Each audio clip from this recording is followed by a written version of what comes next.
सफल लोग अपने नियमों को कब और क्यों तोड़ते हैं? आज के इस वीडियो में हम जानेंगे वह कौन से खास मौके होते हैं जब सफलता पाने वाले लोग अपने बनाए हुए नियमों को तोड़कर कुछ बड़ा हासिल करते हैं। जब फेसबुक की शुरुआत हुई थी, यह एक खास और एक्सक्लूसिव क्लब की तरह था। कई लोग इसके बारे में जानते थे, इसे चाहते थे, लेकिन केवल कुछ ही लोग इसे एक्सेस कर पा रहे थे।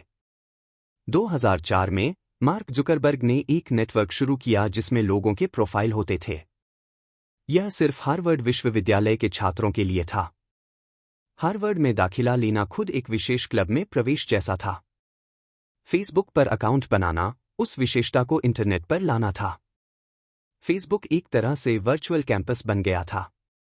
जैसे जैसे हार्वर्ड के छात्र इसमें शामिल होते गए, वैसे वैसे FOMO, fear of missing out, बढ़ने लगा। FOMO, न छूट जाने का डर। जल्द ही अन्य टॉप यूनिवर्सिटी के छात्र भी फेसबुक पर शामिल होने की इच्छा जताने लगे। मार्क ने फेसबुक को अन्य शीर्ष विश्वविद्यालयों के छात्रों के लिए खोल दिया। कुछ महीनों में फेसबुक ने दुनिया भर के प्रमुख विश्वविद्यालयों के छात्रों के लिए दरवाजे खोल दिए।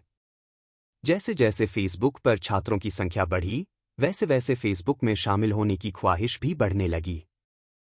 हर फेसबुक यूजर का एक प्रोफाइल पेज था जिसमें उनकी उम्र, शौक, विचार आदि की जानकारी होती थी। लेकिन एक शर्त थी। यह नेटवर्क केवल उसी विश्वविद्यालय तक सीमित था। स्टैनफोर्ड विश्वविद्यालय का एक छात्र हार्वर्ड विश्वविद्यालय के छात्र का प्रोफाइल नहीं देख सकता था, और इसके विपरीत भी यही था। इसी समस्या को हल करने के लिए एक नई सुविधा शुरू की गई। एक छात्र दूसरे छात्र से प्रोफाइल देखने की अनुमति मांग सकता था। अगर वह छात्र अनुमति देता, तो प्रोफाइल देखा जा सकता था। यह प्रक्रिया ही बाद में फ्रेंड रिक्वेस्ट के रूप में जानी जाने लगी। अब तक फेसबुक एक तरह से फेरारी खरीदने जैसा लगने लगा था। यह सिर्फ कार के बारे में नहीं था। यह उसकी विशेषता और स्थिति के बारे में था। विशेषता किसी भी क्लोज डोर, बंद दरवाजे, बिजनेस का सबसे अहम पहलू है। कई लग्जरी ब्रांड्स अपनी बची हुई वस्त्रों को जलाते हैं ताकि वे कभी भी डिस्काउंट पर न बिकें, ताकि उनकी विशेषता बनी रहे। शुरुआत में फेसबुक भी कुछ ऐसा ही था। ऑनलाइन सोशल नेटवर्किंग साइट्स नई नहीं थीं, लेकिन कोई भी सफल नहीं हो पा रहा था। इन साइट्स में स्कैमर्स होते थे और कोई भी इन पर भरोसा नहीं करता था। फेसबुक सफल हो गया, और इसकी सफलता का राज था विशेषता। यह एक ऐसा ऑनलाइन समुदाय था जिसमें केवल वे लोग थे जो पहले से एक दूसरे को जानते थे। मार्क जुकरबर्ग देख रहे थे कि फेसबुक में शामिल होने की इच्छा और बढ़ती जा रही थी। 2006 में मार्क ने एक ऐसा कदम उठाया जिसका उन्होंने 2 साल पहले तक कोई अंदाजा नहीं लगाया था। उन्होंने ज्वाइनिंग की सीमाएं हटा दीं। अब विशेषता का अंत हुआ। बंद दरवाजों वाला फेसबुक अब खुले दरवाजों वाला फेसबुक बन गया। अब कोई भी 13 साल से ऊपर का व्यक्ति फेसबुक ज्वाइन कर सकता था। और यह था वही फेसबुक जैसा हम आज जानते हैं।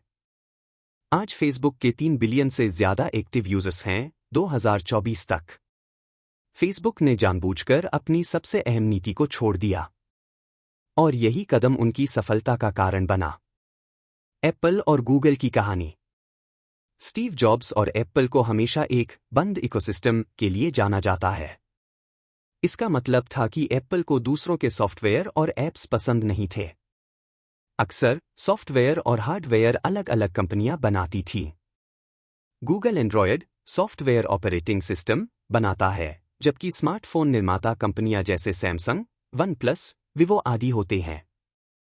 एप्पल ने सॉफ्टवेयर और हार्डवेयर को अपने इकोसिस्टम में समेकित किया ताकि उपयोगकर्ता को एक बेहतरीन अनुभव मिल सके। शुरुआत में एप्पल का इरादा था कि वे अपने डिवाइसेस पर केवल अपनी ही ऐप्स चलने देंगे। लेकिन कई आंतरिक और बाहरी बहसों के बाद उन्होंने तीसरे पक्ष के ऐप्स को आईफोन पर आने की अनुमति दी। आज हम आईफोन को तीसरे पक्ष के ऐप्स के बिना सोच भी नहीं सकते। इसी तरह गूगल को हाल ही में ऑनलाइन सर्च विज्ञापन के क्षेत्र में एकाधिकार के लिए मुकदमा झेलना पड़ा। गूगल के संस्थापकों ने कभी भी गूगल पर विज्ञापन दिखाने के विचार को नकारा था। निवेश की दुनिया की कहानी। Jack Bogle. निवेश की दुनिया में भी कई बार सख्त नियमों को तोड़ा गया और इसने शानदार परिणाम दिए। जैक बोगल, जिन्होंने इंडेक्स फंड्स का आविष्कार किया, उनका विचार बहुत सरल था। अमेरिका में फंड मैनेजर्स अक्सर इंडेक्स से बेहतर रिटर्न नहीं देते थे। उन्होंने इंडेक्स फंड्स बनाए जो बिना किसी फंड मैनेजर के सीधे इंडेक्स को कॉपी करते थे, जैसे SP 500, निफ्टी 50 आदि। सालों बाद यह सिद्ध हुआ कि उनका विचार सही था। इंडेक्स फंड्स ने अधिकतर अमेरिकी म्यूचुअल फंड्स से बेहतर रिटर्न दिया। जैक बोगल ने पासिव फंड्स का समर्थन किया, म्यूचुअल फंड्स जिनमें कोई फंड मैनेजर नहीं होता। लेकिन जैक बोगल का बेटा एक एक्टिव फंड मैनेजर था और उसने 14 साल तक एक स्मॉल कैप म्यूचुअल फंड को शानदार तरीके से मैनेज किया था। हालांकि समय के साथ वह फंड कम प्रदर्शन करने लगा। लेकिन यह तथ्य महत्वपूर्ण था कि जैक बोगल के बेटे ने 14 साल तक एक म्यूचुअल फंड को सफलतापूर्वक चलाया। Warren Buffett. वॉरेन बफेट ने लंबे समय तक यह माना कि उन्हें टेक्नोलॉजी कंपनियों के बारे में ज्यादा समझ नहीं है, इसलिए उन्होंने कभी भी टेक स्टॉक्स में निवेश नहीं किया। लेकिन आज उनकी पोर्टफोलियो में कुछ प्रमुख टेक कंपनियों के शेयर हैं। चौंकाने वाली बात यह है कि उनकी सबसे बड़ी निवेश की राशि एप्पल जैसी टेक कंपनी में है। Benjamin Graham.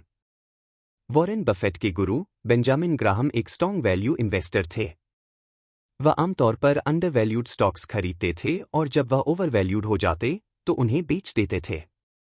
लेकिन उन्होंने एक अपवाद किया।